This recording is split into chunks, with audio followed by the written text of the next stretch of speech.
బొత్సాతో జగన్మోహన్ రెడ్డికి గ్యాప్ పెరుగుతోందా? అనవసరంగా ఆయనకు ప్రాధాన్యమిచ్చానని జగన్ బాధపడుతున్నారా? జగన్ ఆశించిన స్థాయిలో బొత్స పనిచేయడం లేదా? పైగా జగన్ రెడ్డికి ఇష్టం లేని పనులు చేస్తున్నారా? ఇప్పుడు పొలిటికల్ వర్గాల్లో ఇదే చర్చ నడుస్తోంది. మండలిలో బొత్స వ్యవహరిస్తున్న తీరు కూడా పలు అనుమానాలకు తావిస్తోంది. అదే సమయంలో ఆయన బయట జగన్మోహన్ రెడ్డి ప్రత్యర్థులను కలుస్తుండడం, వేదికలు పంచుకోవడం కూడా జగన్కు నచ్చడం లేదని తెలుస్తోంది. అనవసరంగా అవకాశం ఇచ్చానని బాధపడుతున్నట్లు సమాచారం. ఆశించిన స్థాయిలో పనిచేయకపోగా అధినేత విషయంలో అంత ఆసక్తి చూపడం లేదని బొత్సపై పార్టీ శ్రేణులు ఆగ్రహంగా ఉన్నాయి. 2 రోజుల కిందట దేశవ్యాప్తంగా జీఎస్టీ తగ్గింపు విధానం అమల్లోకి వచ్చిన సంగతి తెలిసిందే. దాదాపు 375 వస్తువులపై జీఎస్టీ తగ్గింది. దీనిపై దేశవ్యాప్తంగా ప్రజలు ఆహ్వానిస్తున్నారు. బీజేపీ వ్యతిరేక పార్టీలు మాత్రం ఎన్నెన్నో అభ్యంతరాలు వ్యక్తం చేస్తున్నాయి. ఏపీకి సంబంధించి మాజీ సీఎం జగన్ మాత్రం బ్రహ్మాండం అంటూ జీఎస్టీని ఉద్దేశించి ట్వీట్ చేశారు. కానీ శాసనమండలిలో జీఎస్టీ తగ్గింపుపై ఆందోళన వ్యక్తం చేశారు బొత్స.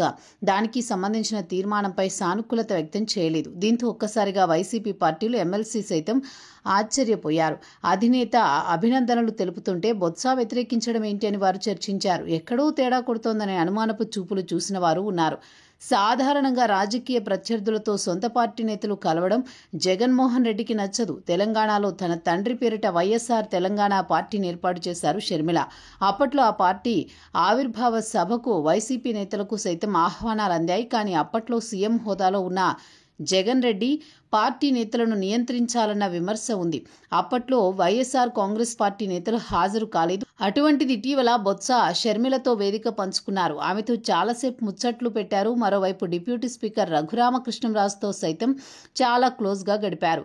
వైసీపీ చాలా రోజుల పాటు దూరంగా ఉండిపోయిన బొత్స వైఎస్ఆర్ కాంగ్రెస్ పార్టీ ఆవిర్భావ సమయంలో ఉమ్మడి రాష్ట్ర కాంగ్రెస్ అధ్యక్షుడు. 2014లో ముందు కాంగ్రెస్ పార్టీ నేతలు వైసీపీలోకి వెళ్లారు.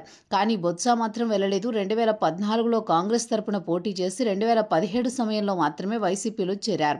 2019 ఎన్నికల్లో వైసీపీ తరపున పోటీ చేసి గెలిచి మంత్రి అయ్యారు. 5 ఏళ్ల పాటు పూర్తిగా మంత్రి పదవి ఇచ్చారు జగన్. 2024లో బొత్స ఓడిపోతే విశాఖ స్థానిక సంస్థల ఎమ్మెల్సీగా అవకాశం ఇచ్చారు. శాసనమండలి వైసీపీ పక్ష నేతగా కూడా ఛాన్స్ ఇచ్చారు. ప్రస్తుతం ఆయనది కేబినెట్ హోదా. జగన్కు ఇప్పుడు ఆ హోదా లేదు. కానీ జగన్ ఆలోచనలకు తగ్గట్టు బొత్స పనిచేయడం లేదు. అయితే ఈ పరిణామాలు ఎటు దారితీస్తాయో అని వైసీపీ శ్రేణులు ఆందోళన వ్యక్తం చేస్తున్నాయి.